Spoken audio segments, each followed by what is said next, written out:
नमस्ते। नमस्कार हजुर। यो पालि म चुनाव उठेको। हजुर मेरो चुनाव चिन्ह चाहिँ धोती हो। हजुर हजुर। त्यसमा चाहिँ यो पालि ड्याममै हान्नु पर्यो। ए भइहाल्छ नि, तर नेताजी यो बाँस पो त्यहाँ परसम्म लानु थियो, बार बाँध्दै थिए। ए भइहाल्छ नि, नेता के को कामको लागि त?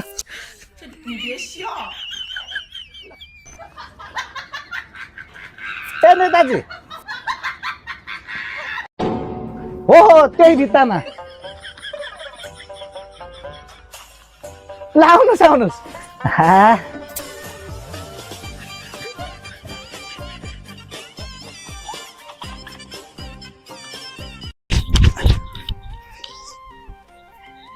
ल है, कुरा बुझ्नुभयो नि?